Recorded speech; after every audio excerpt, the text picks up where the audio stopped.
दोस्तों आज हम लोग जानेंगे क्वांटम यांत्रिकी, आखिर इसकी जरूरत क्यों पड़ी। तो आइए हम सबसे पहले क्वांटम यांत्रिकी और उसमें क्या पढ़ेंगे देखते हैं। तो इसकी क्यों जरूरत पड़ी, पहला टॉपिक। दूसरा, क्वांटम यांत्रिकी किसे कहते हैं। तीसरा, ये कितने प्रकार का होता है। और चौथा, इसकी क्या कार्य होती है। तो आइए हम सबसे पहले देखते हैं इसकी जरूरत क्यों पड़ी। आप लोग जानते होंगे कि बोर की परमाणु मॉडल डी ब्रोगली के कण के द्वैत व्यवहार तथा हाइजेनबर्ग के अनिश्चितता सिद्धांत की वजह से असफल रहा, क्योंकि बोर ने कहा था कि इलेक्ट्रॉन निश्चित कक्षाओं में घूमते हैं जिनकी त्रिज्या भी निश्चित होती है। लेकिन डी ब्रोगली के कण के द्वैत व्यवहार के कारण यदि देखा जाए तो इलेक्ट्रॉन कण और तरंग दोनों हो सकता है।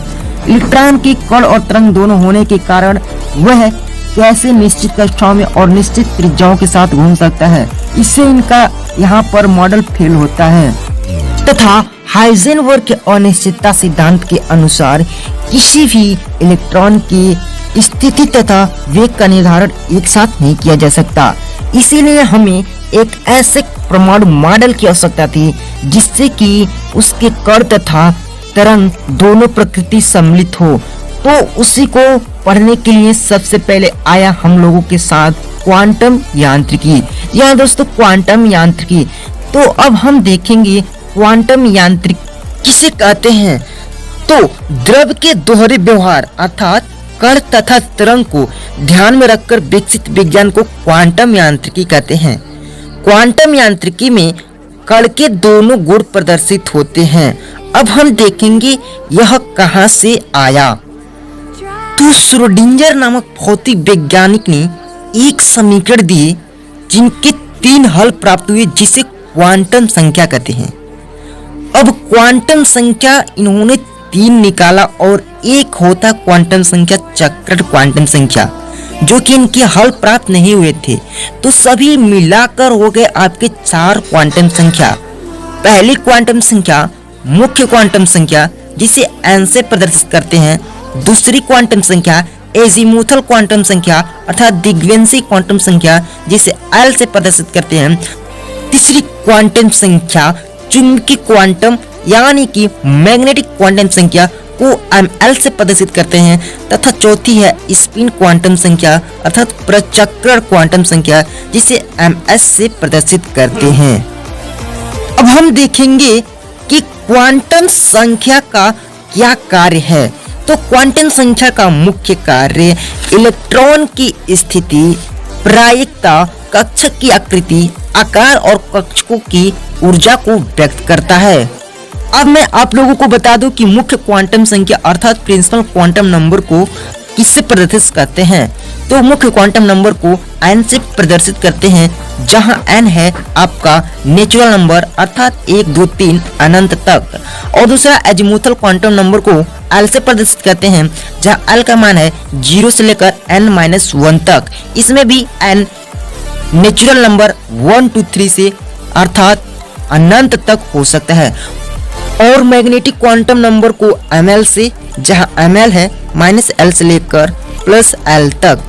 यदि L बराबर 2 हो तो ml बराबर आपका होगा -2 से लेकर +2 तक, यानी -2 -1 0 1 2, यानी कि ml का मान 5 होगा L बराबर 2 रखने पर। और ms का मान यानी कि चुंबकीय प्रचक्रण संख्या का मान निकालने के लिए आप लोगों को इसकी कोई जरूरत नहीं पड़ेगी। तो मैं आप लोगों को पुनः बता दूं कि मुख्य क्वांटम संख्या कोश के बारे में तथा ऊर्जा आकार के बारे में बताती है। दिग्वंशी क्वांटम संख्या, जिसे कक्षक कोणीय संवेग तथा भौम क्वांटम संख्या भी कहते हैं, यह उपकोश को बताता है। उपकोश की संख्या SPDF और ऐसे ही आपका आगे चलता रहेगा। मैं आपको बता दूं कि यदि L बराबर 0 हो तो S उपकोश होगा। अब L बराबर 0 कहां से आया। आप जब L के मान निकालेंगे 0 से लेकर n-1 तक, तो n का मान 1 रखेंगे तो 0 से लेकर 0 तक होगा, अर्थात कि L का मान 0 आएगा, जिसके कारण उसका F उपकोश होगा। और n बराबर यदि आप 2 रखेंगे तो L का मान 0 से 1 तक होगा, अर्थात 0 के लिए S उपकोष और 1 के लिए P उपकोष। इसी प्रकार D के लिए दूसरा नंबर यानी कि 2 रखने पर D उपकोष और L का मान 3 रखने पर F उपकोष होगा।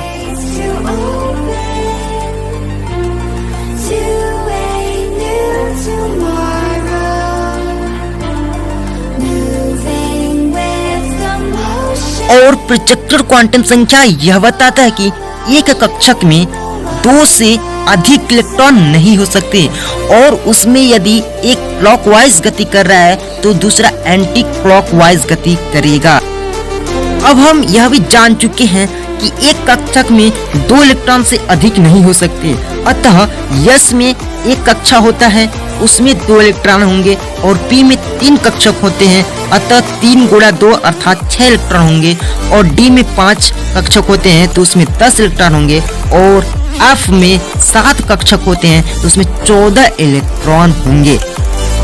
अब मैं आपको बता दूं कि एक उपकोष में कितने कक्षक हो सकते हैं, तो उसके शॉर्टकट ट्रिक के लिए 2l+1 होगा, जहां l आपका है द्विघांसिक क्वांटम संख्या। दोस्तों अब हम आप लोगों को बता दें कि S उपकोष के कक्षकों का आकार स्फेरिकल यानी कि गोलाकार होता है तथा P उपकोष के कक्षकों का आकार डंबलाकार होता है और D उपकोष के कक्षकों का आकार डबल डंबलाकार तथा F उपकोष के कक्षकों का आकार अत्यंत जटिल होता है।